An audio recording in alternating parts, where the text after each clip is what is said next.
why bats are your garden's secret weapon and how to attract them naturally. Hello, and welcome to City Steading Plant Life. If you like working with nature rather than against it, you're in the right place. Today we're talking about bats. Now, they have been vilified over the ages, but they're actually a really important part of the ecosystem, and they can be your secret weapon in your garden. These little night flyers might not have the cuddly appeal of bees or butterflies, but if you're gardening here in Florida, or anywhere really, they could be one of your best friends in the garden. Why are they important to your garden? Well, many reasons. First off, a single brown bat can eat over 1,000 mosquitoes in 1 hour. Are you itchy when you go outside? Then you might want to have some bat friends to join you in the party. But it's not just mosquitoes that they'll munch on. They'll happily eat many of the pest insects that are attacking your fruits and vegetables. So they can keep you more comfortable and your plants more healthy. Think of them as your night shift pest control. In our local area, you're bound to find at least 3 different types of bats. The Brazilian free-tailed bat, the evening bat, and the southeastern myotis. These species are all insectivorous, meaning they eat bugs, and they are local to the Central Florida area. The Brazilian free-tailed bat is particularly common, and it really enjoys open areas such as the edge of forests and wide open lawns. To find out what bats are native to your region, try checking with local wildlife organizations like the Florida Bat Conservancy. You can also do a Google search by typing in your local area, including your zip code. If you feel like taking a more hands-on approach, search your yard for bat guano. That's right, poop.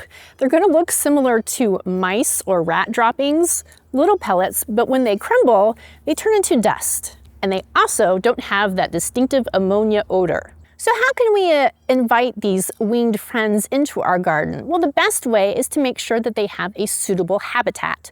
And one of the easiest methods we as humans can do is to create bat houses.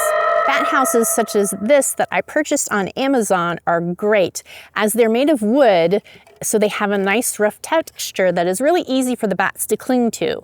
You want to make sure that you leave your bat houses in their natural condition, and particularly don't paint them black. It might seem thematic, but that will really trap and attract heat and may cause the roost inside to be way too hot to keep your bats comfortable. Mount a bat house on a pole or the side of a building, roughly 12 to 20 feet high. Avoid keeping it on a tree, as this is going to make it too shady and easy access to predators. You also want to make sure that it's facing southeast, so that way it can receive morning sun. Bat houses should be at least 24 inches tall and have a rough surface, like the wood one I showed you earlier. You also want to make sure their entrance is narrow, so that way the bats can get in, but predators stay out. Bats also need access to fresh water. A bird bath such as this is excellent, as not only will it give water to your bat friends, but birds and pollinators as well. If you're trying to use this for pollinators, put some gravel or small rocks at the bottom, so that way they have a place to perch while drinking water. If you're lucky enough to have a pond or some sort of natural water feature on your property, that'll work just fine. Also, in a pinch, you can use a shallow dish, and make sure to refresh it each day. Another helpful tip is to go natural. Yes, pesticides kill bugs, but they also poison bats and other friendly animals and insects that are aiding your garden. So avoid those and use my other tips and tricks that I have here for you on the channel. And who needs pesticides anyway when you have bats, as bats are going to eat those leaf-eating bugs, so that way your plants remain more healthy and you end up with a greater yield. While most of Florida's native bats are not pollinators, there are a few that are, and they're going to be visiting night-blooming flowers. So if you have the ability, there are many beautiful and wonderful night-blooming flowers available to grow in Florida, such as agave and yucca. But one of my favorite is the moonflower. Its beautiful white blooms are quite striking in a nighttime garden scene. Now it's time to bust some myths about bats. No, they're not blind. No, they don't get tangled in your hair. And no, they are not flying rats. They're actually more closely related to primates.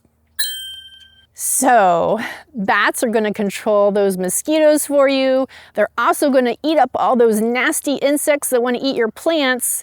And they're quite easy to provide a nice environment for.